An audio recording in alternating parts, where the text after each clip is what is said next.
150 paquetes ao día teñen que entregar nestas datas algúns repartidores. Están ao límite.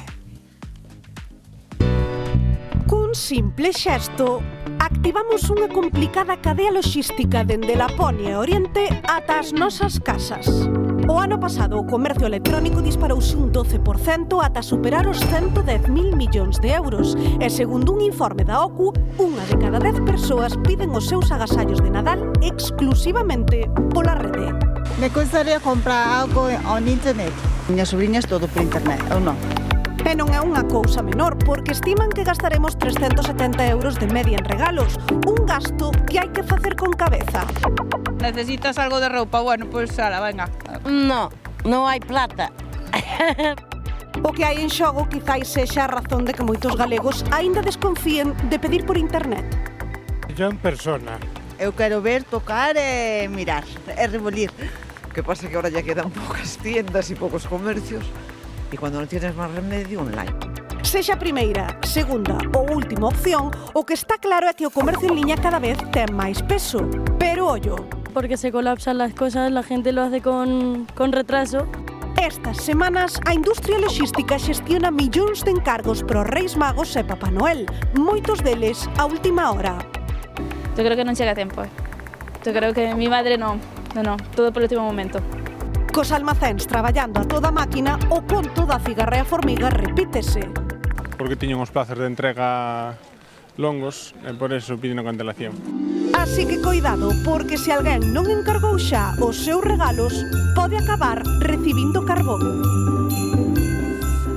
Claro, pero algunha vez se preguntaron como funciona esa cadea de reparto, non, dos paquetes, porque ten moita reviravolta, non, Bernardo? Claro, porque para nós os consumidores facer unha compra en liña é moi sinxelo, non? Un par de clics e listo, pero o paquete aínda ten moito camiño. Todo comeza nun centro logístico con miles de caixas, cintas que non paran e lectores de códigos a gran velocidade. Pero no Nadal isto triplícase, E os paquetes non viaxan sós, agrúpanse por zonas, por códigos postais. Un detalle que poucos saben é que o repartidor non escolle a ruta ben marcada polo sistema e polos tempos. Moitas rutas cámbianse cada día segundo a demanda, segundo o tráfico, segundo o tempo. Se choven chuzos de punta, teñen que moderar e hai que ser conscientes os que estamos esperando por ese paquete.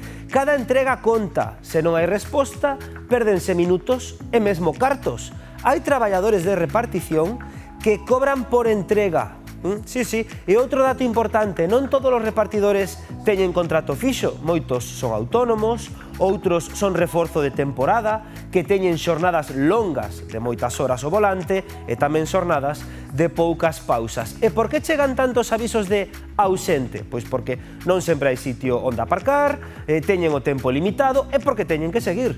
Que podemos facer nós como consumidores? Pois poñer ben o noso enderezo, engadir indicacións útiles ou tamén consignas ou puntos de recollida, porque a repartición non é maxia, é logística, presión e traballo contra reloxo. Así que este Nadal, e todo o ano, ter un pouco de paciencia co traballo dos mensaxeiros pode axudar e moito, verdade, Belén?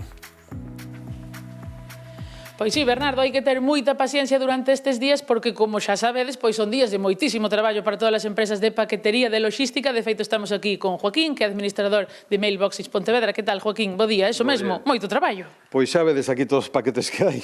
Paquetes para Estados Unidos, Australia, Inglaterra, paquetes nacionais, de todo tipo, regalos, botellas de viño, de todo. E canto aumentou máis ou menos nestas datas? Podemos chegar ao 50%, incluso hai días que o mellor estamos en 70% por encima, sí. E ti crees que hai tantos repartidores como para poder repartir todo isto? Hai máis repartidores, pero non chegan, porque, por exemplo, onte, por exemplo, un cliente que fai un envío internacional tivo que enviar 140 paquetes máis, entón, aínda que haxa máis repartidores, non dan abasto, é imposible.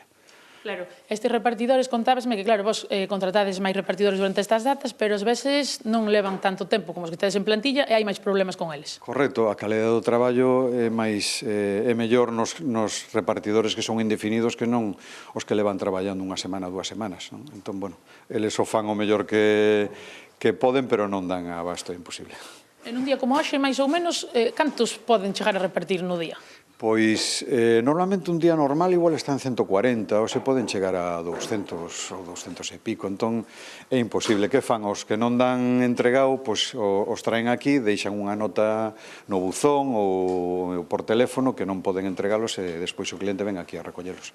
E ti crees que os que estamos na casa esperando por ese pedido somos comprensibles ou ás veces non nos importa moito que chova, que trone, que nós queremos que chegue sí ou sí e non nos importa moito o pobre repartidor que está aí traballando? Sodes comprensibles, pero hai que ter un pouco de paciencia por o volumen que hai de envíos, é que é imposible entregalos, entón hai que ter paciencia. E o máis importante é que embalar ben os paquetes. Entón, esta semana facemos un pedido, aínda chegaría tempo para Nadal? Sí, sí, seguro. A nivel nacional estamos en 24, podemos chegar a 48 horas, pero sí, se pode entregar sin problemas.